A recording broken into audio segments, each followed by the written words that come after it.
projet d'arrêté du gouvernement wallon fixant les dates de l'ouverture, de la clôture et de la suspension de la chasse du 1er juillet 2020 au 30 juin 2025 propose donc de nouvelles règles en matière de chasse, notamment pour les sangliers. Les règles sont les suivantes.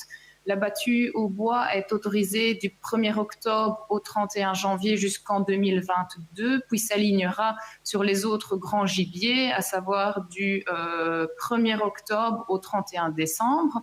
La chasse à l'affût et à l'approche est autorisée toute l'année, comme c'était déjà le cas précédemment. Et la battue en plaine est autorisée du 1er août au 31 mars. Auparavant, c'était du 1er août au 31 décembre. Vous indiquez également dans la presse, comme vous l'avez d'ailleurs déjà fait précédemment dans cette commission, vouloir éradiquer le sanglier du nord du sillon Sambre-et-Meuse. J'ai donc plusieurs questions, Monsieur le ministre. Connaissez-vous la population de sangliers présente au nord du sillon Sambre-et-Meuse? Avez-vous des informations sur des régions au nord de ce sillon qui seraient particulièrement touchées par la présence du sanglier? Alors que le sanglier est présent en France ou encore en Flandre actuellement, qu'est-ce qui vous pousse à vouloir leur éradication dans cette zone particulière de la Wallonie?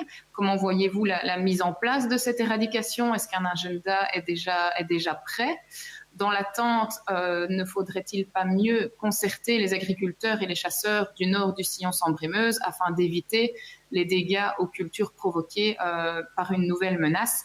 Pour rappel, donc, la loi du 14 juillet 1961 en vue d'assurer la réparation des dégâts causés par les sangliers aux champs, aux fruits et aux récoltes prévoit la responsabilité des propriétaires et ou des titulaires de droits de chasse des parcelles boisées d'où proviennent les sangliers. Voilà, Monsieur le ministre, les quelques éléments sur lesquels j'aimerais vous entendre. Merci Madame la députée. Monsieur le ministre.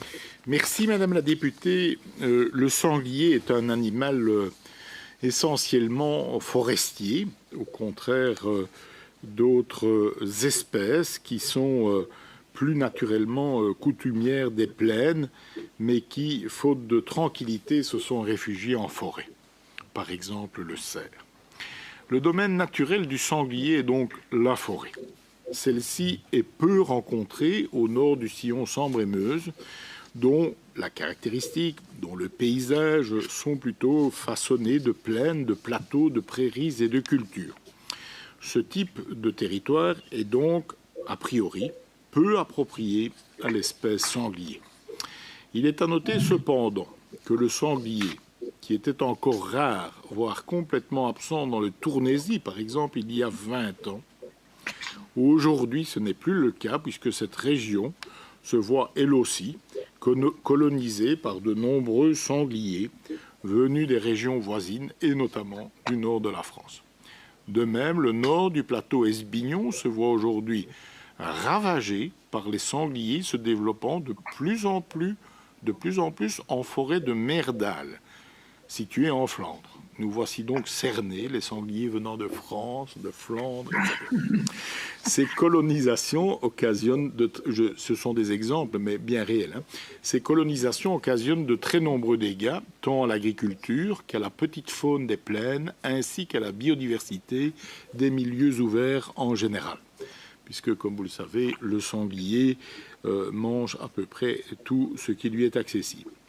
Tant l'environnementaliste que le chasseur de petits gibiers habitué de ces plaines ou encore l'agriculteur, et moi-même d'ailleurs, souhaitons une diminution drastique des populations de sangliers dans ces régions. C'est très probablement pour cette raison que le pôle ruralité, section chasse, composé de chasseurs mais également de scientifiques, d'environnementalistes, d'agriculteurs, a remis un avis réservé sur l'interdiction de chasse en battue à partir de 2023 au nord du sillon Sambre-et-Meuse, tel que je l'avais proposé et tel que le gouvernement l'avait accepté dans le projet d'AGOE approuvé en première lecture en date du 5 mars dernier. Suite à cela, dans le projet d'AGOE, soumis à l'approbation du gouvernement en seconde lecture, le 30 avril dernier, j'ai souhaité retirer l'alinéa ayant trait à l'interdiction de chasse en battue au sanglier au nord du sillon Sambre-et-Meuse à partir de 2023. Mais attention, comme proposé dans l'avis émanant du pôle ruralité section chasse, un monitoring drastique des populations de sangliers dans cette région sera réalisé périodiquement.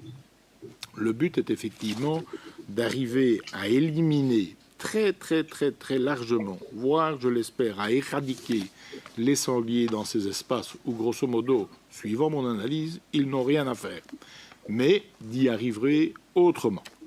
Donc, pas par l'interdiction, mais avec un monitoring, avec des mesures complémentaires de destruction de cette espèce dans cette zone, comme par exemple, si nécessaire, le piégeage ou le tir de nuit qui pourrait être envisagé. Si besoin, j'insiste. Dans tous les cas, cette problématique sera abordée dans le cadre du plan global de gestion du sanglier en région wallonne que j'ai demandé à mon administration de préparer, comme vous le savez. Bien sûr, on le voit avec tout le travail mené par René Collin tout d'abord et puis par ma collègue Céline Tellier en ce qui concerne la présence du sanglier dans la zone PPA. C'est vraiment un travail de très longue haleine. Donc je mesure bien que la disparition complète de la présence du sanglier au nord du sillon Sambre-et-Meuse est chose très difficile à atteindre. Par contre, je mettrai vraiment tout en œuvre pour limiter, pour les raisons que j'ai évoquées plus tôt, drastiquement son développement, et ce, bien sûr, en concertation avec les collectivités locales, le DNF, les agriculteurs, les environnementalistes, les chasseurs, petits gibiers, gros gibiers, et tous les interlocuteurs concernés. Et même quand on aura fait ça, on ne sera pas encore, me semble-t-il, au bout de nos peines, puisque le sanglier nage. Et donc, il ne suffit pas de dire qu'on va en diminuer drastiquement les populations au nord du sillon Sambre-et-Meuse, puisqu'il faut aussi évidemment que les mouvements de population depuis les territoires voisins ou depuis le sud du sillon Sambre-et-Meuse soient évidemment limités par la diminution aussi dans ces espaces du nombre de sangliers. Voilà ce que je pouvais vous indiquer en étant, je pense, très transparent et très détaillé concernant notre travail à cet égard et notre raisonnement. Merci, Monsieur le Ministre. Madame la députée. Merci, mais très brièvement.